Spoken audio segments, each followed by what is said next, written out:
What? Yeah, I think. Are we live? We're live. Have we gone even here? Oh, 16 people. That's cool. Guys, I need you to use the chat box to interact with me. So just let me know who you are or where you're from. That would be really helpful. So I can steer this direction in a way that will best suit you. Some of you might not yet be subscribed.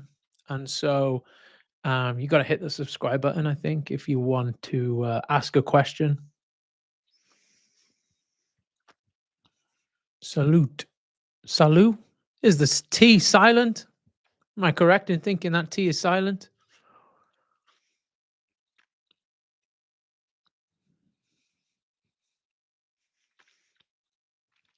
Sweet. Okay, I'm going to go ahead and talk. Sweet. Yeah. Tech team are vacating. Hello from the potato state. I don't know what that is. You are correct. In French, it's salut. Okay. Nice.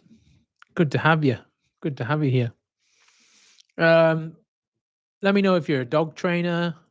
Maybe you're a dog owner, maybe looking to get into dog training. What's your bag? What do you do? What do you get up to?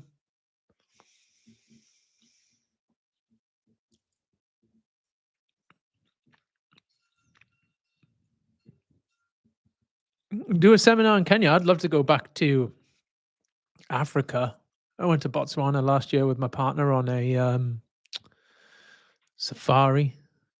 That's something I'd very much like to do again. So I'll come to Kenya. Dog trainer, I want to specialize in behavior mod. Dog trainer and aspiring to become a dog trainer for my community. Cool.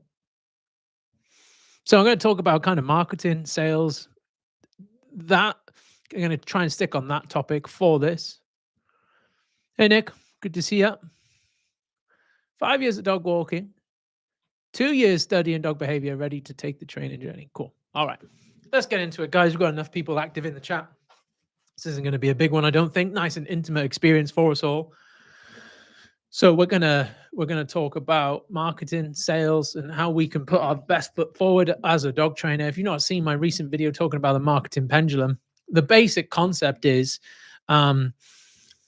when someone cottons on in our industry or any other industry for that matter of a marketing strategy, perhaps a conversion mechanism, perhaps like a general ploy in how to grow their business and attract more clients, they're what we call, ahead of the curve. The marketing pendulum as a concept is something that, again, as it sounds, swings back and forth. Reason being, once that first person cottons on and everyone else realizing what they're doing is currently working, everyone jumps onto that bandwagon. Then what happens is our audience becomes somewhat immune to that conversion mechanism and that marketing ploy and so on and so forth.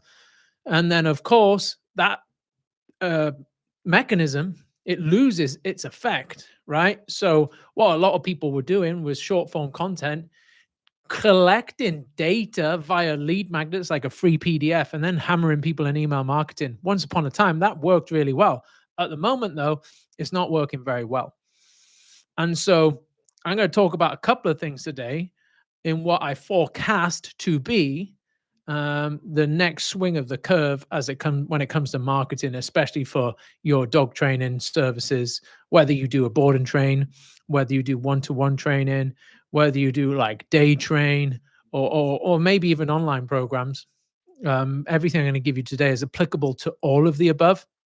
I have some beliefs and some are better than the others, but we can talk about that at another time. Something I really want to touch on before we get really into the nooks and cranny of things is trying to explain to you guys how important making money is. Making money is a really selfless act, in my opinion, because it looks after not only future you, but those around you as well in the future.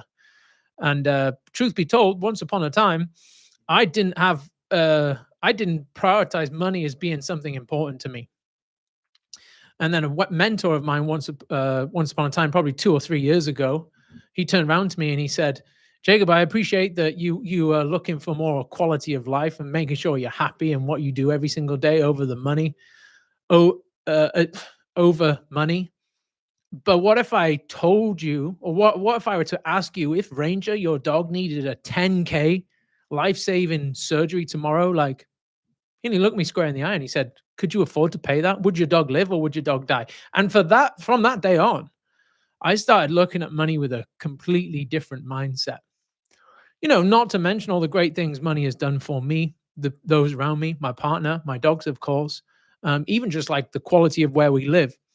And so please don't think like adopting a mindset where you make more money is purely operating from a place of greed. More often than not, um, it's not the case. We have like a certain Disneyfication in terms of how we believe people with money should behave. Like we're told that rich people are always greedy, and like if we look at Scrooge, for example, he's someone with a lot of money, and we're told that he is the bad guy. And some of the richest people I know are some of the most kind, caring, and giving people I know as well. So I just wanted to really cover some money misbeliefs here, and figuring out how to make more money for yourself. Like I said, it's a truly selfless act in the grand scheme of things because it allows you to protect future self, those around you, your family, your loved ones, your parents, your dogs, and so on and so forth. Just a friend of mine recently, his mum, unfortunately, she had some health complications. Now he figured out, in the line of work he did, how to make more than enough money to take care of himself, and he paid for private healthcare for his mum, right? Again, that's just one benefit of, and I'm not trying to scaremonger you here, but I'm just speaking realistically, and I don't think people openly talk about kind of the benefits of having more money and what it can do for you going forward. And like I said, those around you. So we'll get into it, guys. That's what I just wanted to mention. First and foremost is don't be afraid to be a person that goes out and does look for money, so long as it doesn't jeopardize um, your quality of product and service. I think is absolutely fine, and a really good strategy going forward. I see a lot of dog trainers burning out. Some data we recently collected suggested that the average dog trainer's career lasts about 18 months. I think there's a couple of reasons for that. One, you're not very efficient at making money, and so you end up doing a lot of work for not very much money, and then it becomes unsustainable. And two, you just make some like structurally, like business structure, poor choices that gets you on what I call the hamster wheel. So if you're a dog trainer right now that maybe feels like they're running in that hamster wheel, constantly working like in the business instead of on the business, running back and forth between clients, like rushing maybe content out there, constantly, you know, trying to catch up on things. If you feel like you're constantly on catch up and you're trying to make up for lost time, that is what I'd consider a dog trainer on a hamster wheel. If you're one of those dog trainers that seems like you've got all your ducks in a row and you're looking on what's going ahead in the future, you're a dog trainer, not on the hamster wheel. And congratulations, you're probably doing things correctly. Hello, Jacob from Greece. Hello, Petro. It's in really small writing, so apologies if I mispronounce anything. If you're late to the call, please go ahead and Peter. Sorry, Peter. Go ahead and let me know where you're from, what you do, and maybe even like what you want out of this call. And just feel free to ask as many questions as you want. I'll keep talking in the meantime. So yeah, obviously with our mentorship program, I get to speak to a lot of dog trainers on calls and calls like this, and I see some common mistakes happening time and time again. A lot of that is investing in things that aren't really important. So maybe that's your time investment. Maybe that's your financial investment too. See a lot of people investing in like the fanciest brand new vans and stuff. See a lot of people investing in facilities. I see a lot of people investing in staff. What happens when we invest in all of those things that don't immediately pay us back revenue? It just puts a lot of pressure on our business and pushes us further towards like that catch-up game, right? Where we should really be investing in systems. How can we systematize our business? That might be a little bit work, a little bit more work up front, but it allows us to automate things. All right. So, yeah.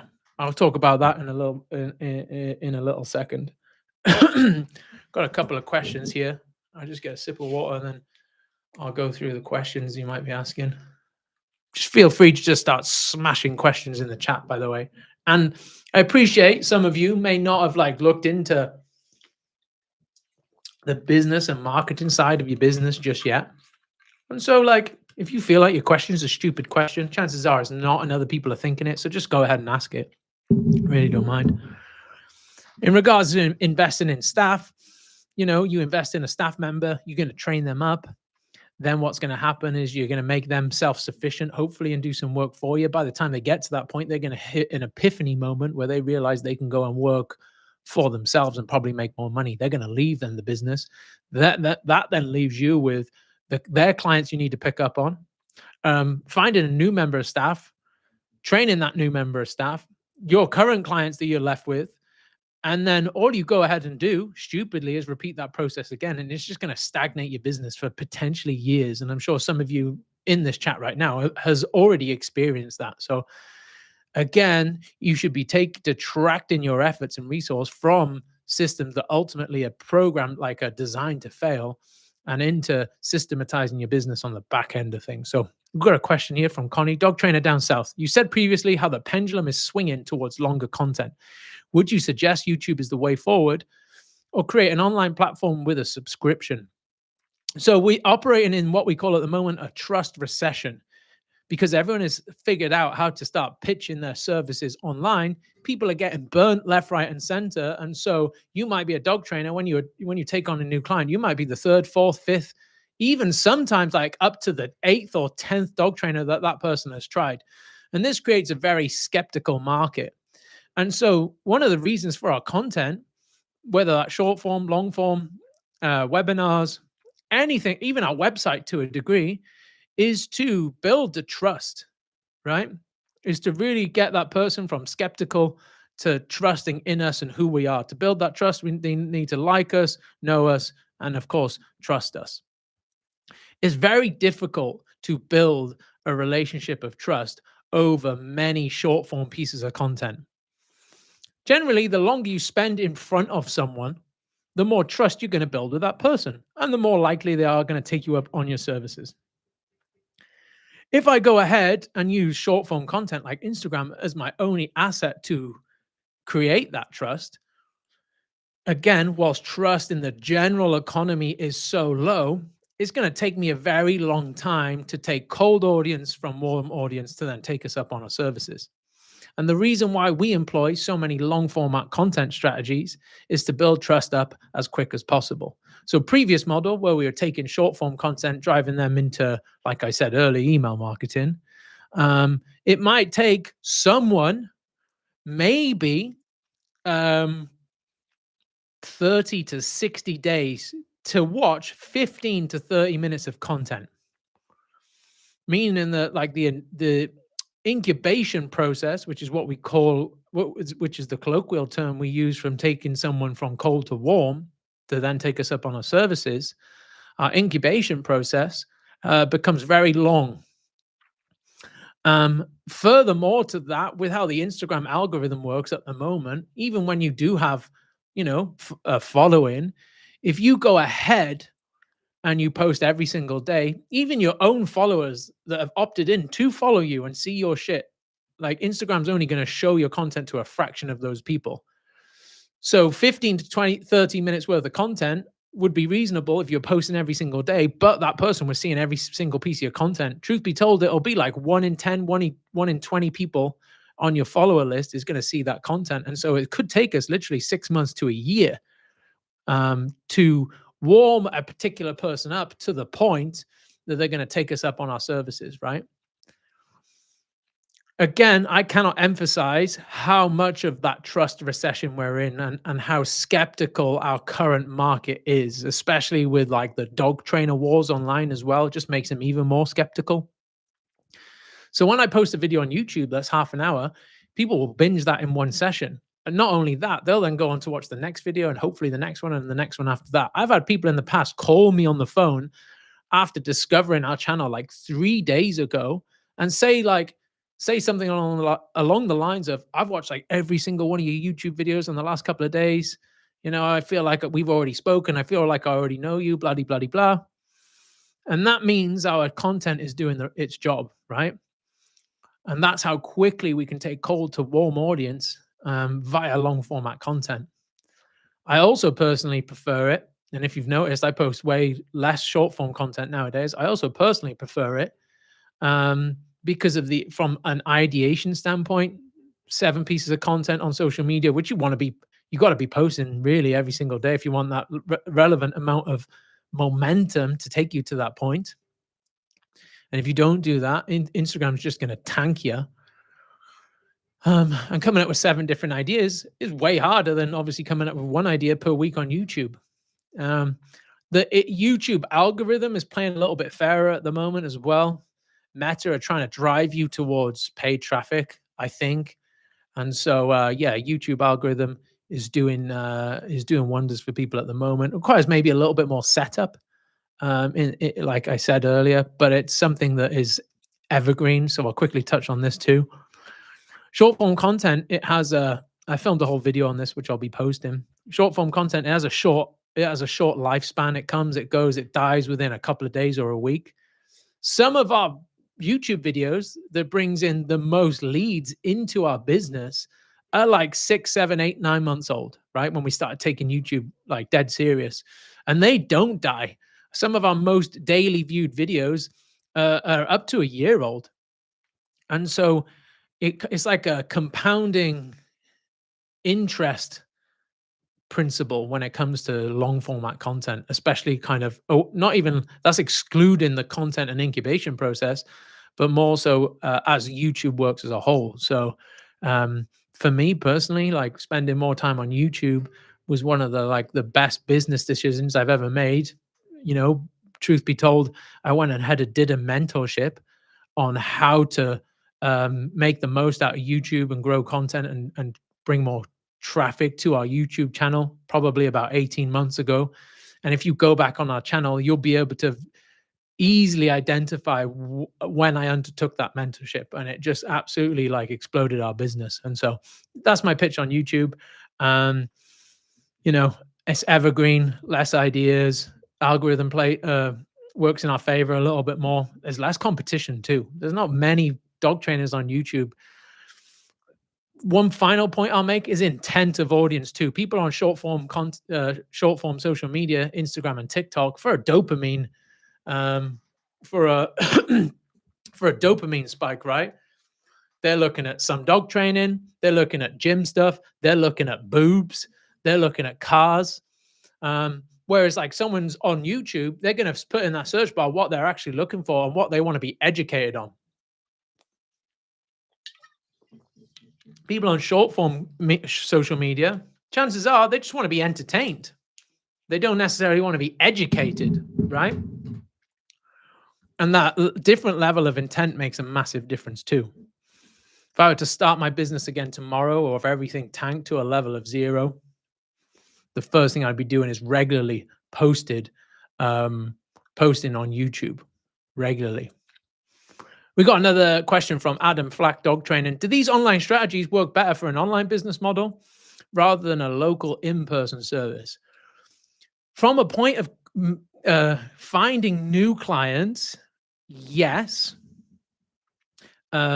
This works better for online services or people that can operate over, wider area. However, YouTube has a secondary purpose for us, which is trust assets that we even send to people before and after in-person consults, right?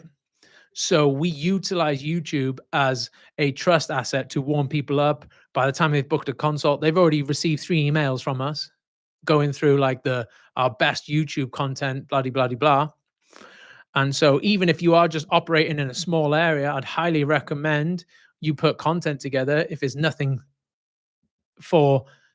other than being a trust asset to your business, right? So you can send it to these people, or maybe they just want to go and check you out, right? And so like, again, if someone goes and books a consult or they even check our website, we can track them. They may have like seen our YouTube and then gone back to the website and then gone, "Oh, actually, these guys know what they're on about. I'm going to book a consult," or vice versa. They start on YouTube, then go to our website. And so it creates like um, a trust pentagram almost, where like they might check our Instagram, they might check our YouTube, they're going to check our website, they might check our reviews and so on and so forth. And they all contribute to reducing this trust bridge. Now, a lot of dog trainers, they charge far too little for what they're worth. If you're a dog trainer that can solve people's problems, chances are you can charge way more than you possibly think because you're genuinely changing people's lives. The whole reason I got into dog training in the first instance is because I trained my dog and it changed my life. And I thought, great, I want to do this for other people, right? But if you don't have trust assets built and your audience doesn't trust you, of course, they're not going to be prepared to hand over much of their well earned money, and rightfully so, because it's risky for them. So when I speak to my, and I hammer home this with my mentees all the time, if someone says to you, "You're too expensive," it's very unlikely that you're actually too expensive unless you're charging like extortionate money. It's more often the case that very simply, they do not trust you enough to solve their problem. All right. So let me just be very clear. The more trust you have between the owner, the more you'll be able to solve their problem. That comes down to your reviews, your testimonials, what you prove on YouTube, like your website, your the things you have done, your authority. I have a whole module in my mentorship which concentrates on the factors that contribute to a successful sale. We got authority, relatability, trust, and there's a couple more which I don't have off the top of my head. And we want to make sure we tick all of those boxes as part of our business model. And as I mentioned earlier, our sales systems that are automatic and serve us even whilst we're sleeping. So hopefully that makes sense, not just for acquiring new clients, but also helping our prospective clients make a better informed choice as to whether or not they should take us up on our services. Hopefully that makes sense, Adam. One from Nick. Once you've gotten to a point where where your core offer is as good as you can make it, what would be smart to do next? If you're happy in your core offer and it's reliably solving people's problems, you need to one, drive more traffic to that offer and have a marketing system in place. I recommend for everyone one problem to solve, especially on the in the first instance. Ideally, that problem is a specific problem for a specific niche, breed, behavioral problem. Just on that note, every time I look at new dog trainers' websites, you're trying to solve too many different problems and you're making it look like you're just very average at solving a bunch of different problems. I would even argue, although we wholeheartedly concentrate on dog reactivity, that even our messaging is far too diverse to take our business to the next level. And so, what I recommend to all my mentees, and if there are any here, hopefully you'll be doing this, is solve one very specific niche problem. Now, I know you, Nick, you concentrate on the gun dog thing, and I think that's a very smart choice because then you'll be an expert in that. And I know, like you and I are in a similar part of the world. You have a smaller audience than I do, but you will have an advantage over me for every single spaniel within that given radius because if you're an expert on spaniels and I am not, right? Because of that's what your marketing says, it's what your testimonial says, it's what your content's all about, it's what your website's about, and so on and so forth. So it gives you just an advantage over like a big account like mine, for example, just like by being niche, right? Example I always give is every town and city's got the German Shepherd guy, usually like a police and military dog, ex handler or whatever. Whether or not he's any good, we don't know. But there's one of these in every single town and city. And they always have first dibs on each and every German Shepherd because they're perceived to be the expert with that particular breed. Anyway, back to your question. We solve a niche problem. We build an offer, a higher ticket offer around that problem that delivers dream outcome for our clients. Then we start building an automated marketing strategy for that problem. We could go into detail about how we scale our offers, and that is kind of reducing. There's certain techniques we can use to reduce deliverables, but increase perceived value, but also make sure we maintain the results we can. and that's what I refer to as like bolt-on products and stuff like that. Um, but yeah, really, the back end question I'd have for you, Nick, is like, are you at capacity? Do you have room for more people? If you got room for more people, then you need to shift focus onto marketing. If you don't have room for more people, you need to add friction points in terms of getting, uh, in terms of how easy it is for clients to take you up on your services. And one of those friction points, very easy, would be price. So you answer that question for me, and I'll bounce back at you. Frankie, does it make more sense to have multiple training packages to suit different needs and price points for customers, or focus on one or two core high ticket items and work on selling these? Yeah, the latter is very much what you want to be doing, because with every different package for every different problem, potentially comes with different marketing, different messaging, different pain points on your website, different trust assets.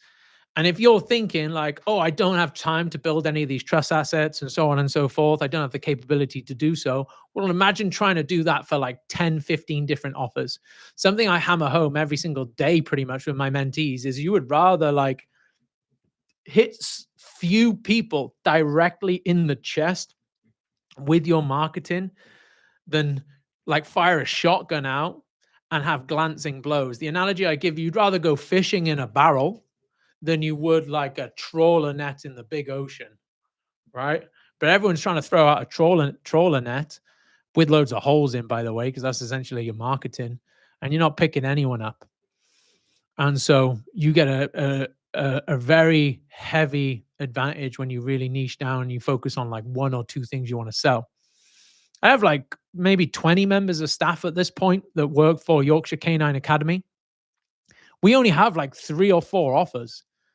We've got in-person offer for dog training. We have remote offer for dog training, and we have a mentorship offer, right? And that is managed over 20 different people. So when I see like, and it's hard to manage and really like constantly refine those systems and so on and so forth.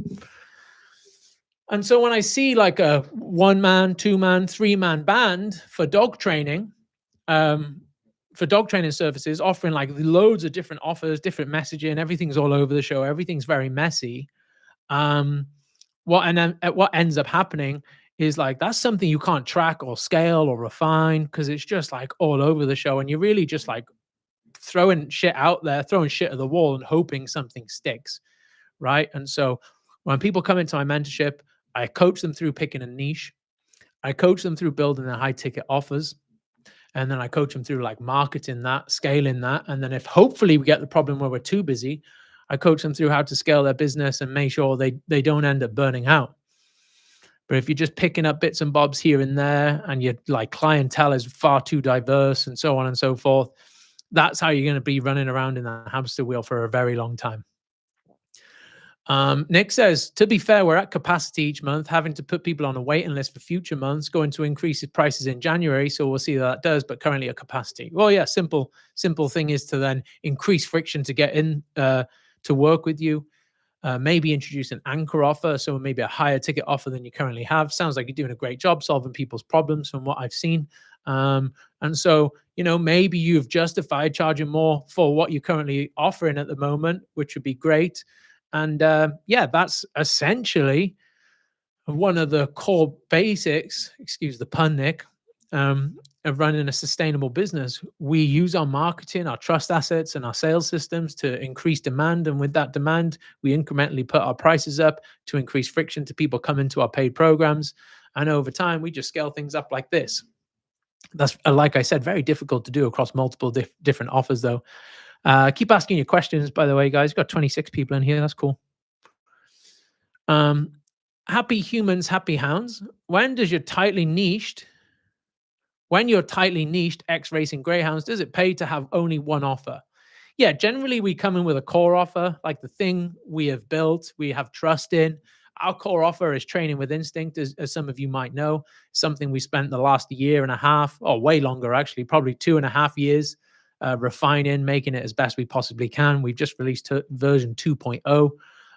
That is something we're very proud in. It's got some like phenomenal features, how it's structured and so on and so forth. I'm sure if you're nosy enough, you can probably find it out there in terms of like to take some inspiration from.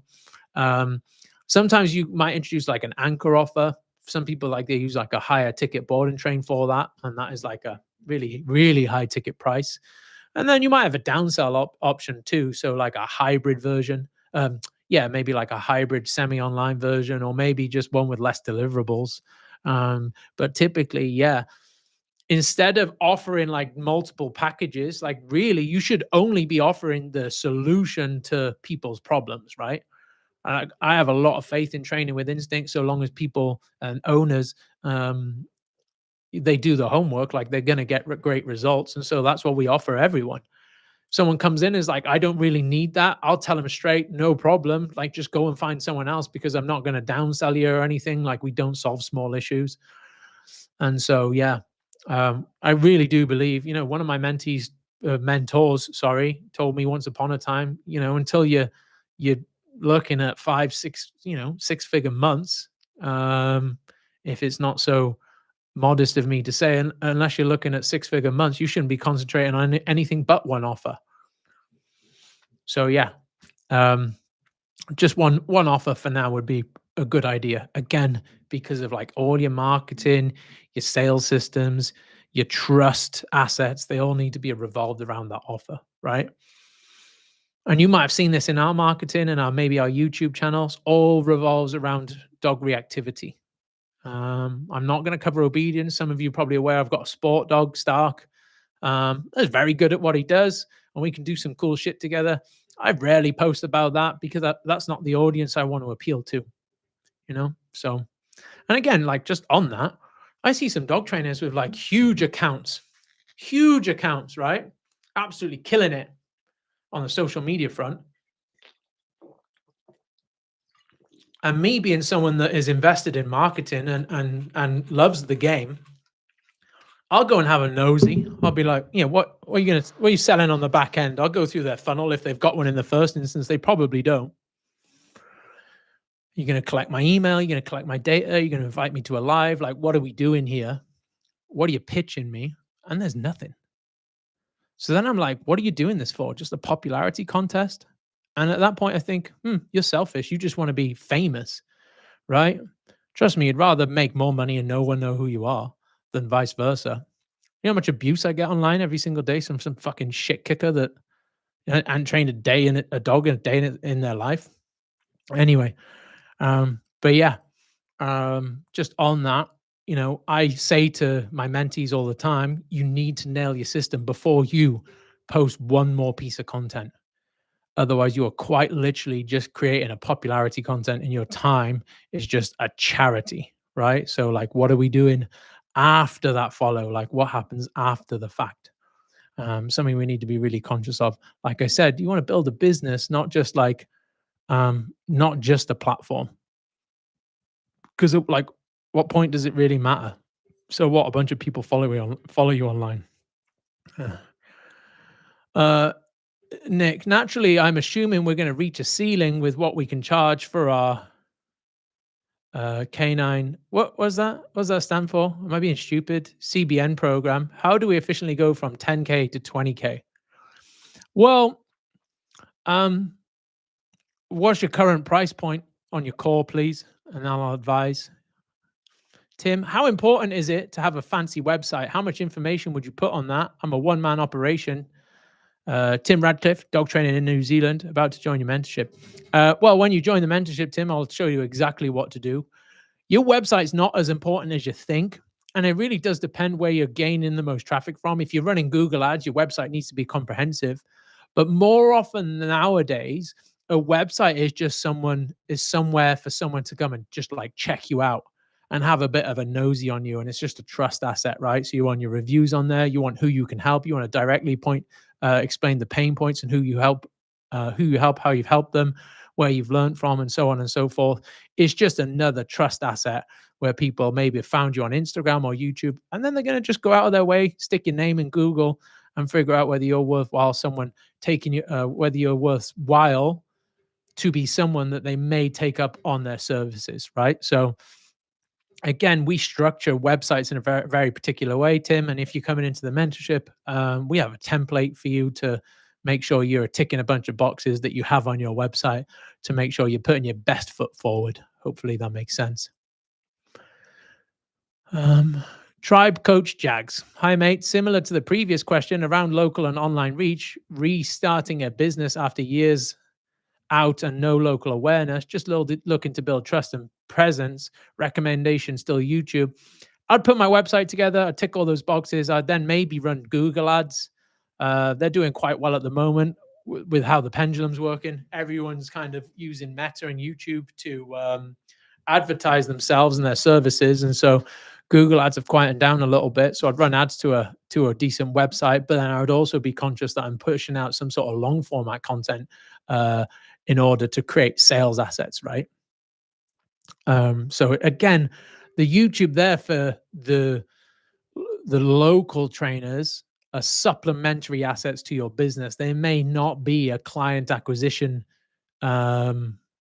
client acquisition mechanism like they are for my business, but certainly worthwhile being there. And don't worry about like not getting a bunch of views. They're just for the few people that are going to want to come and check you out and see if you know what you're talking about and if you've been able to prove that you can solve other people's problems, right? Okay. Holly, I left rescue to train after seeing dogs stuck in kennels because of rescues are force free. Even after working in rescue, sharing dogs using tools gets me attacked. How do you get past this? Um, well, it's like who attacks you? Probably other dog trainers, right? And here's something I always reiterate to my mentees: is like other dog trainers are a person's opinion that you shouldn't give a shit about because if they ain't ever going to put bread on your table. You deleted your question now, Holly. So I presume, you know, you retracted it. You can ask it again if you want to. But again, I don't care what other dog trainers think about me. You know, I care what my friends think, the people that are close to me, what my partner thinks, and then, what people that are going to employ me to. Okay, I maybe have contradicted myself. I do sell to dog trainers nowadays, but old version of me, just to be sure, or you guys that are selling to everyday people and working with and for everyday people, like don't care what dog trainers think. Like their opinion really doesn't matter to you, or shouldn't matter to you. We obviously, you're all aware, we're in a very potentially toxic environment when it comes to dog training, and like really separating yourself from that can be a very healthy choice going forward. So yeah. Adam, I see a few dog training business mentors pumping their mentees' financial milestones online. Based on your experience, what do you think a realistic annual turnover for a one-person operation could be? Um, if you're good and you got the right models in place, I think like the cap for like one person on their own is around 15, maybe at a push 20, but probably around 15. Obviously, like Mutner is a good example. He hits around 15K months. He's a super busy guy. He's got some good offers, good marketing, good following, and so on and so forth. I hope he watches this. He's got a bunch of shit to fix, and I'm going to help him fix it. His intent is it definitely in the right place though, and his heart's in the right place. So he could probably push for a little bit extra if he wanted to sell his soul a bit. He doesn't. He's not going to do that anytime soon though. So that's good and good on him. So yeah, I genuinely do think without like hiring extra help on the back end of things, I think 15 will be your limit. I don't know whether he's going to bring his partner on board. Adam in Australia, he's doing big months, and it's him and his partner working. His partner's working on the back end of things. She's just quit her job. I think you'll struggle without any operational help on maybe the content side of things and just like looking after leads and stuff like that. You'll struggle going past that point. And yeah, there are of course 1,000 variables, but like you want to that point, you want to keep those variables as few and far between as you possibly can. All right. And also, what I'll say on those, like, not to be a massive asshole or anything, but like all these people that are offering business mentorship, like, what have they done in their own experience? Like, where's their business? Go and check on Company's House. You can go check on Company's House on my business right now. You'll realize we make a shit ton of money. We've actually done it. Some people are trying to skip the queue. That's all I'll say on that, though. Calm by Nature program is the name of the program. Currently it's 1,199 weekday, and then we've gone for a weekend price. Yeah, 10% price increase for January. will most probably put yourself at the 15K mark for your cap. And like, to be honest, that sounds about reasonable. My next question would be, what are the deliverables? Like, how many hours of time does that take of you? So if you let me know that, I can give you some advice. Adam, and time to get to say 5, 6K months. Well, if you look at Nick, right? He's got £1,000 product and he's selling a shit ton of them. He's only got to find 5 a month because he's got a good system in place, right? Um, Whereas like people charging one-off sessions, rolling sessions, which you should never do, by the way. And I'm not going to go on a big spiel about why we shouldn't do that, you know, because if we should only be selling things that solve people's problems, and if you think you're a dog trainer that can solve someone's problem in a session, you're just going to be fucking suppressing the shit out of dogs. That's not the conversation we're having today, of course. Um, and so yeah, like how long does it take to find 5 or 6 people? You know, not very long, not very long at all. If you got your right marketing in place, and again, if your messaging is correct and you speak to the right people through your conversion mechanisms, through your website, through the language you're using, concentrating on the pain points, um, you know, you want to be. It shouldn't be a ridiculous, and this is one of the massive false beliefs in dog training, especially. That's what I want to really try and change. Um, you really want to be fishing in that barrel as opposed to throwing out the trawler. So when I see someone, and I tell Mutner off for this all the time, on a Monday you're posting about bite work, on a Tuesday you're just posting about reactivity, on a Wednesday you're posting about resource guarding, and so on and so forth. Eventually you dilute your messaging. And again, what I mentioned earlier with the trust recession we're currently experiencing, um, you want to make sure that all those trust assets you're building in order to improve that um, are aligned to one particular person. Because if you think about, maybe they need an hour's worth of your content in front of them to figure out it's a good idea to take you up. But if all your content is so diverse, then only a small percentage of them trust assets will be relevant to that particular person, therefore massively increasing the sales cycle time. And again, that's a very common mistake a lot of people are messing up. Tim, what about getting your business featuring on the AI search engines that people seem to be using? And do you focus on Google and AI? Is there a way to get the AI stronger? Yes. So the future and where the pendulum's going to swing towards is like people asking AI about your business. That means you need to, there's a couple of things you can do here. You can go into the back end of your website and speak to the LLMs directly. That's something we've implemented into our business. You can have your clients post their reviews on Reddit where AI strips feedback from. It will also strip reviews and stuff from, strip feedback from like your YouTube channel and stuff like that. So that's a case in point to, so if you ask AI about my business, it'll read some of the comments on our YouTube channel and it'll say, for the most part, good dog trainer, but some people are dubious on his use of tools, for example. So yeah, that's a really good point. Something we need to be more conscious of for the future. And AI is one of those trust assets that people are going to be checking up on our business as well. And there are certain things we can do to improve that. Some people out there might just want to fucking rip you down because they saw something they didn't like. You know, we got a couple of Google reviews from people that have just seen us on YouTube, don't like the fact that we've used tools.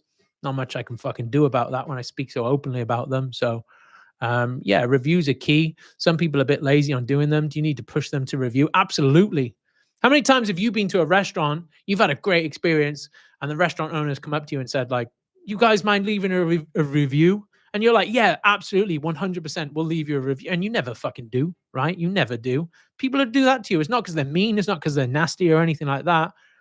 I commission all my staff to go looking for these reviews from people because it does a lot for the business, right? So I incentivize my staff to make sure they're pushing people to, you know, get people to document the great experience they've had in working with them. And so, yeah, you really do need to push them for a review. You could even like be careful here because there's some legalities, but you could even incentivize them, right?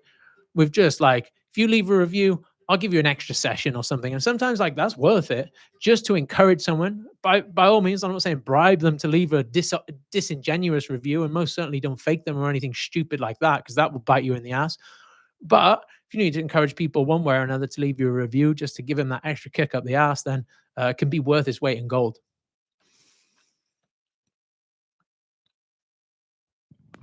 Nick, on your offer. So in total, it's about 32.4 hours for me without everything Yaz done.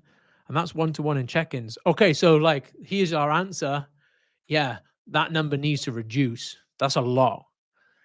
And so, here's one way we reduce deliverables in our program. For our Training with Instinct program, we do a coaching call every single day, right? For our people to come in, a live call like this, but you can speak to them in person, right? Every single day. And they're just dropping. You can come to as many or as little as you want. We record every single one of those calls. And then on a weekly and monthly basis, we put those recordings into AI and just get it to ask us, get it to show us all the most common asked questions. What are the questions that are taking up our trainers' time, right? And then what we do is we handle and answer those questions in the content. So just today, we're getting a lot of questions recently on crate training and a lot of questions recently on a certain concept when it comes to place training their dog. And this keeps coming up in the group coaching calls time and time again. And so we filmed two videos purposely for handling and answering those two questions in order to reduce how many questions our clients needs to ask, right? We've actually gone one further on this, and we've just implemented something mental into our business, and I think it'll change dog training forever. It's still in a testing period, though. Some of you might know what I'm on about. Some of my mentees will definitely know what I'm on about, and you've played with the AI, the YCA brain, which has exponentially reduced that workload and allowed us to get back to clients even quicker. I had a mentee on a one-to-one call earlier, and she was wasting a lot of time summarizing her sessions for our clients, as she should do, by the way, um, pulling up notes for her clients and then sending them over to them on a night. And it was taking her like 3 hours a night. You can get these little microphones that record what you're saying, right? And you can link that microphone to an app on your phone. And I encouraged her to go and record her sessions just via that lapel mic. And then at the end of the session, it will transcribe, summarize, and give your clients the homework based off what you've said. And all she needs to now do is press send and send it over to that client at the end of that session. Ash just saved her like up to 3 hours a day where she can then go and work on her marketing. So for you, Nick, you need to think about ways that we can like reduce those deliverables, right? So again, for my like full transparency, for my mentorship program, I do these, I do live calls like this, but we can speak to each other 3 times a week. I feed all of those to AI, all of those to AI. And if the same questions keep coming up and up again, I just film a module on it and then put it into the program. And so I add a new module in every single week based off the questions that my mentees ask me. And so when they first come into the program, it's already there for them and it answers their questions before they even need to ask me. And that's, yeah, I guess it's me being lazy, but for me, it's just me being efficient, right? And to save maybe 10 different people asking the same question about how to build their offer. I've actually built a playbook, like an SOP. Some of you might have seen it if you're in the mentorship or have been. And I basically have a live playbook whereby it will show you what you should be posting on short form, long form, how to build webinars, VSLs, how your website should be structured, how we convert people through DMs, because these are just questions coming up time and time again. And soon as someone gets onboarded, they get delivered that SOP, and so they know exactly where to start. And of course, it allows one, my product to be better, the value to be better. Two, make sure the quality of information is nice and consistent.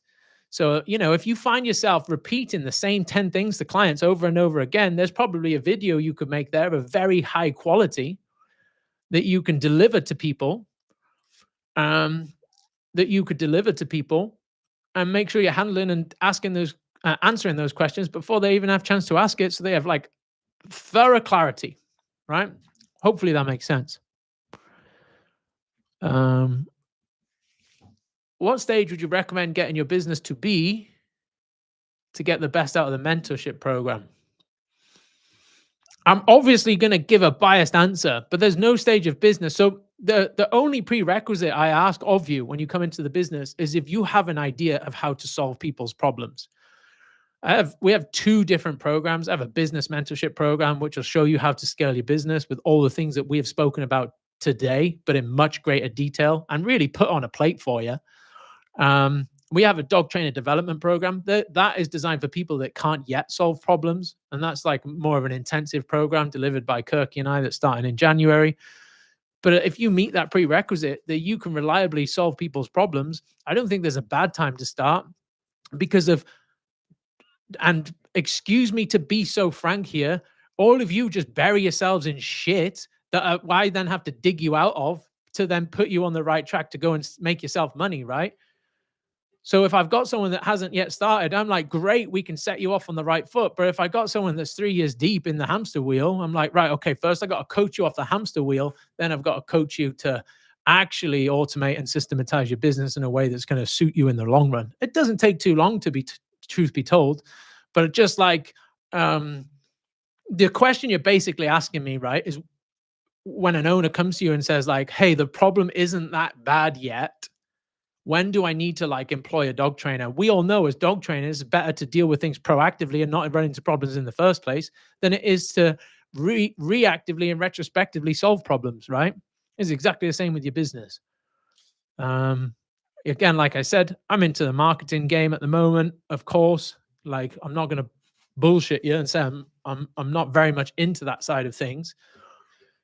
Um, and so I'm always having a little look if a new dog trainer follows me or, some dog trainers out there posting a lot of content. I'm always nosy in what's going on in the background, see if there's anything I can pick up. Seldom is there because I learned all of our stuff outside of our industry. Our industry is very high traffic. There's a lot of dog trainers, very low competition, to be honest, because of no one's like really got these systems in place yet. I don't know why that is, taking a while to catch up. But all of my mentors in the past, they've been from outside of our industry. Um, and so I've taken all that information, converted it relevant to our industry, again, to serve my mentees as best as I possibly can going forward. Because this is where my passion lies, What other questions we got, team? I've made some more notes if you want me to spiel.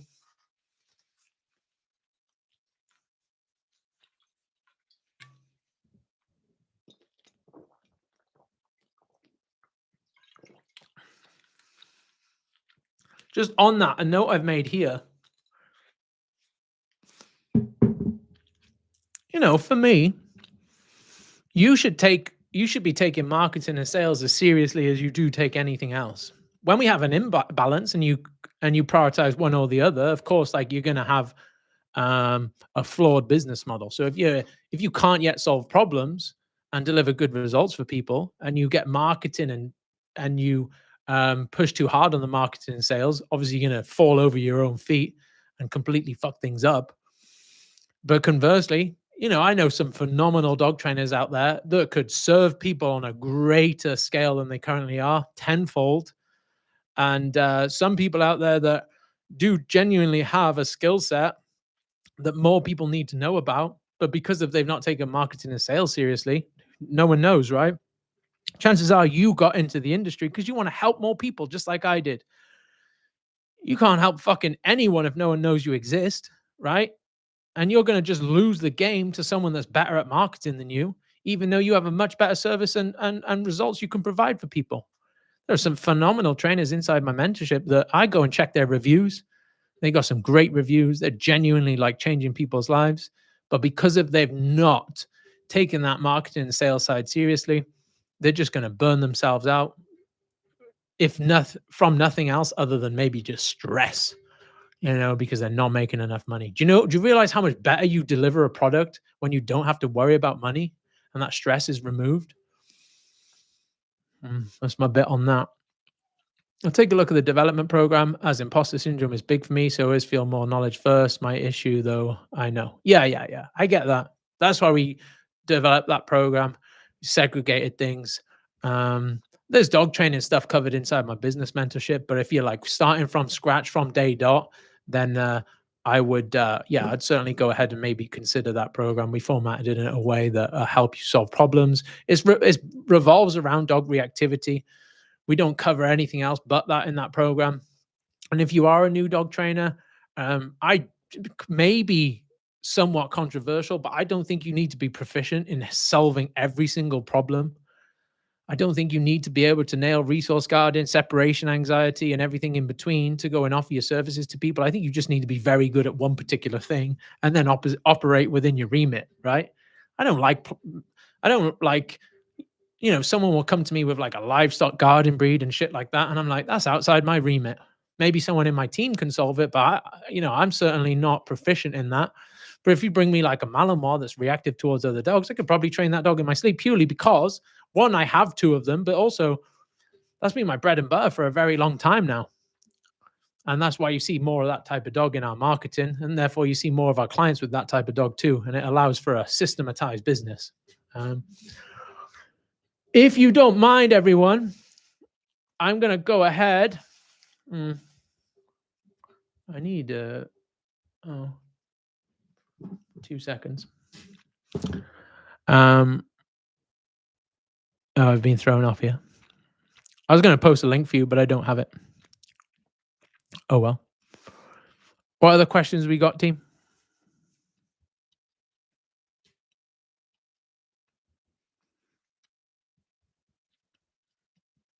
Tim. Is it a good idea to get a Mali then, mate?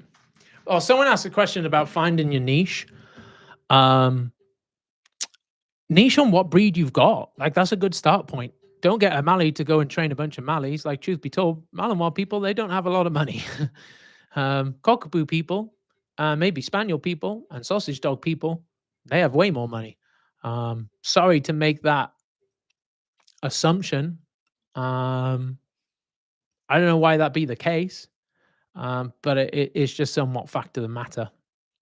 So yeah, don't go out your way to just like get a Mali. That just like organically happened for us, right? Because I so happen to have that breed, and then it's going to bring more people on, and so on and so forth. In regards to the mentorship program and the development program, if you click the links in the description, you'll see our landing page for our mentorship program, and you'll also see a document about the development program. If you want to check those two out, December 1st, the price of our mentorship is going up significantly so as well. Reason being, one, I got to reduce how many people are coming into that program. That's my friction point. But secondarily, I add a new module in every single week to try and make your lives exponentially easier. And so it would be a good place to apply now. Get your spot before Christmas time, get your spot before December. And so you can then go on and make 2026 a good year for yourself. Just to be very clear, that business mentorship program is only for someone that can solve problems and really someone that's going to actually immerse themselves into the program. Those that show up to the calls, those that take part in their one-to-ones, and those that consume the content, they get phenomenal results. If you're going to come in that program, lurk in the shadows and not get much done, then don't waste your money. But I'm very confident in the resources, the assets, the support, and the coaching you'll get. We run an expert clinic every single day. So I have an email marketing manager, I have an operations manager, I have an ads manager, I have a funnel and website manager. They run calls every single day. To support our mentees, and that's excluding the 3 coaching calls I do, as well as the one-to-one support, the community, and a direct line to myself to coach you through the program. The mentorship program pre-December is 6K. Me and Magdalena in deliberations about how much we're going to put it up by, but it'll at least be 7.5K post-December as that friction point. That covers you for 12 months, or you can split that payment plan. You can split that payment over 12 months should you wish as well. So to be honest, that's what a lot of people do. They pay that first month, they go in, they make themselves a bunch of money, and then again, they don't have to worry so much about those payments coming through. Again, only do it if you're going to really immerse yourself. If you're one of those people that operate in fairy tale land and you tell yourself you're going to do things and then you don't, then don't do it. It'll be a waste of your time, waste of my time, waste of your money. And I highly recommend you don't do it. But if you want to do it, if you want to get things right, you want to start implementing these systems, have me coach you through it all, have me audit your business a little bit. And I'm pretty brutal, by the way.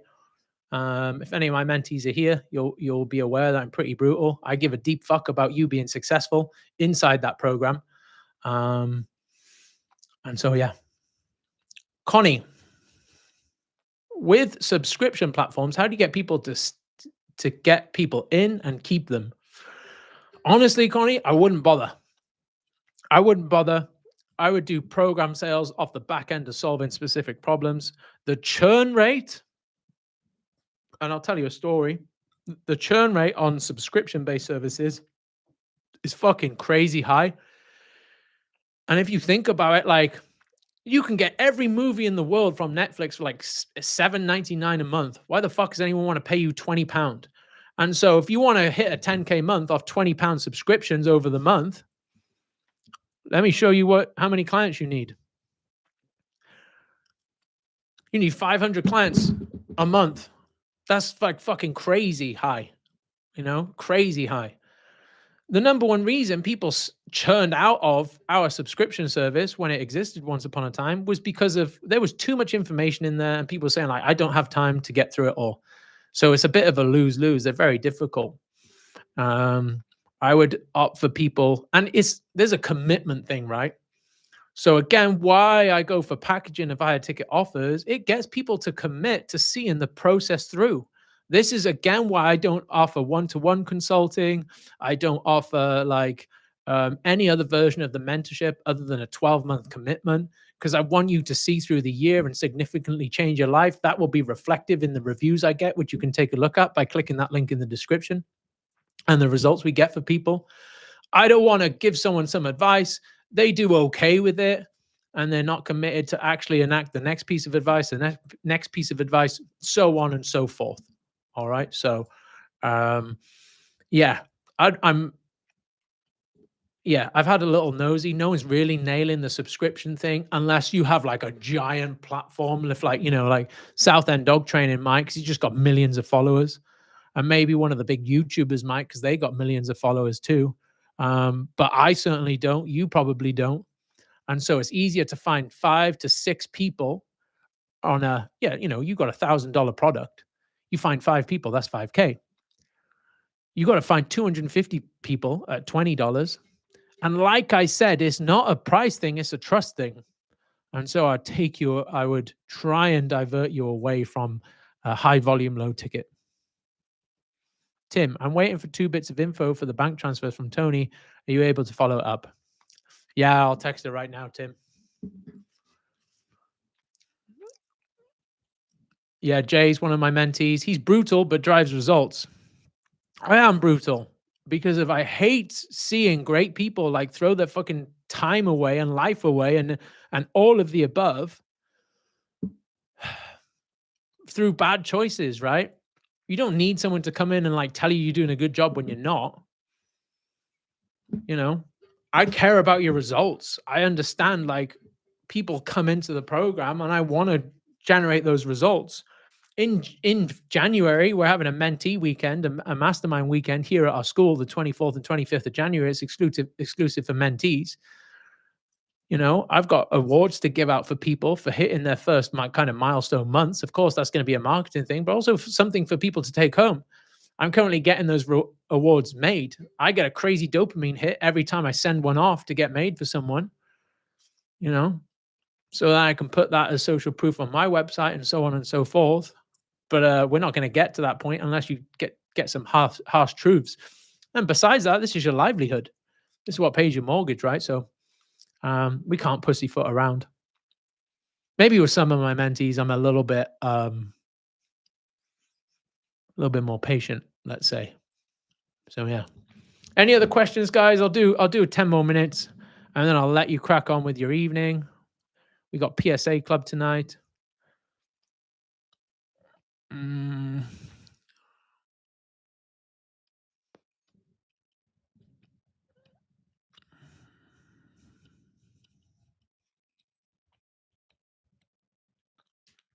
If you do go ahead and apply for the mentorship, what will happen is you'll click a button, you'll fill out a short application form, and then the little robot will assess whether you're uh, suitable or not for the program. And if you are, it'll let you book a call with Magdalena, our operations manager. She runs the program with myself, as well as running the YCA as a whole and all of our marketing. And so she's a very, very smart lady. If you get the opportunity to talk to her, she'll at least give you some good direction on where you need to be at. But again, please don't please don't apply unless you're serious about taking it. Like, we're not there to give you free advice on the phone. We just want to get you signed up, get you into the program, get your first audit out of the way, and hopefully scale you ready for the new year.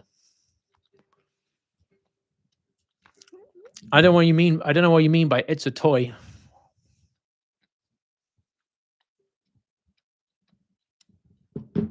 Any final questions before we shoot? I'm just going to take them a look at my notes.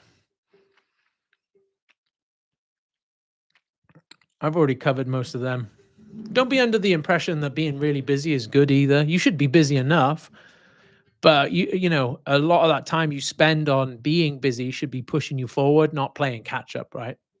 Um, like I said, if you find yourself on that hamster wheel and you're constantly like struggling to find the next client to make ends meet, and you're constantly trying to solve problems, you maybe need to structure your time a little bit better. On my one-to-one calls, when people come into the mentorship, the main thing I get them to really focus on and coach them on is by putting all their daily actions into like an order of priority based on like the highest leverage movements at the top and the lowest leverage movements down the bottom. What you know, I see a lot of people. I see a fucking dog trainer like sitting down making leashes and shit to try and like give themselves some passive income. It takes you probably like 30, 40 minutes to make a leash. The profit margin is like fucking £4.50. Do a YouTube video that's going to serve your business for like 10 years. And that's an example of high leverage versus low leverage movement. Jody, so you could do a 10-week development program, learn to fix the problems, pick a niche. Is it not unreasonable at that point to start charging 1K products? Surely you have to start quite. Yeah, for the greenest of dog trainers, I'll even maybe encourage you.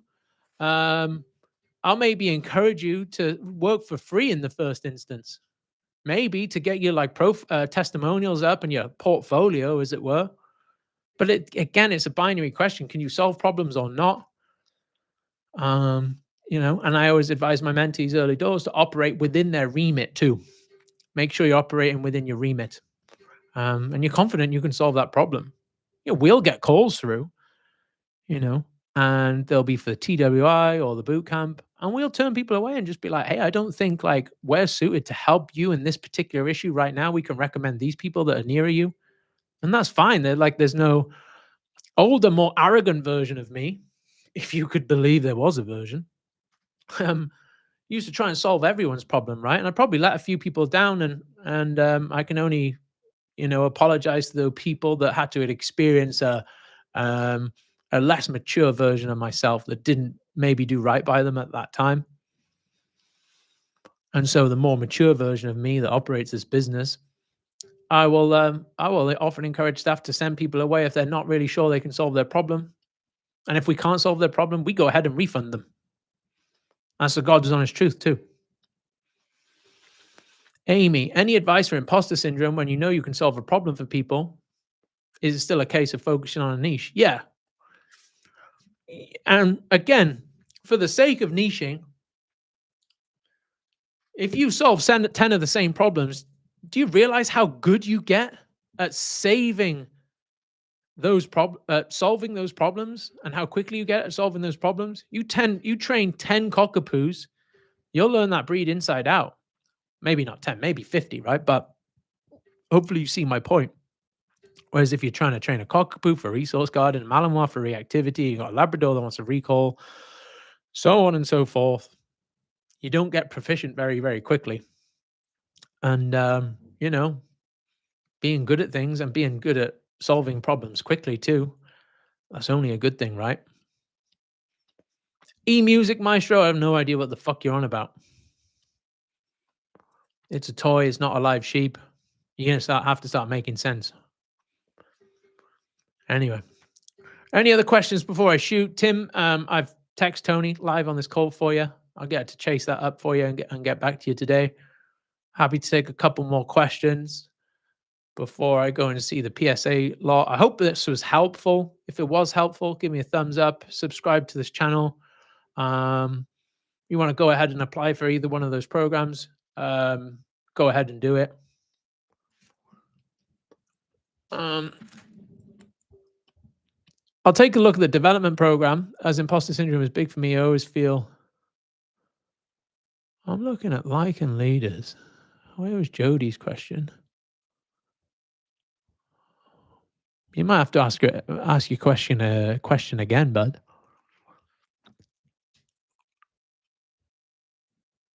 It might not have come up. No.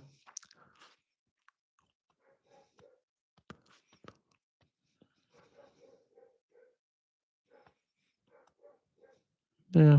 Ask it again and then I'll and then we'll wrap it up.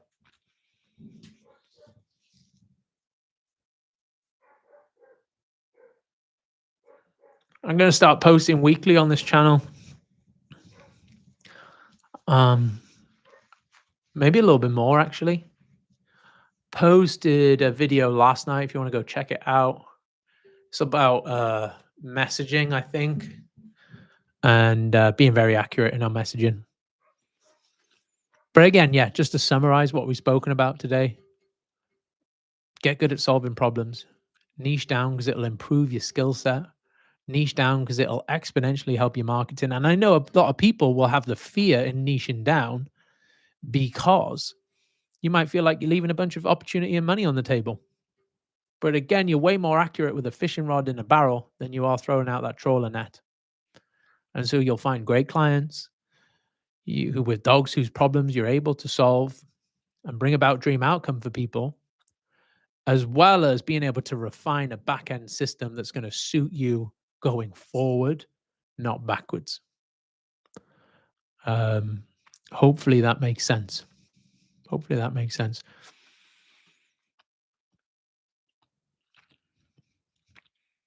Okay. That question doesn't look like it's coming through. You want to hit me up on Instagram. If you've got any questions about this, the program, hit me up on my personal page on Instagram.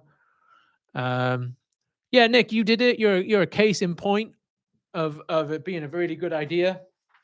For those of you who don't know, Nick specializes in gun dogs, spaniels. What, gun dogs or spaniels? I mean, he's probably fucking has first dibs on every fucking spaniel in Yorkshire at this point, right? Because he's framed himself as an expert. Because we all know.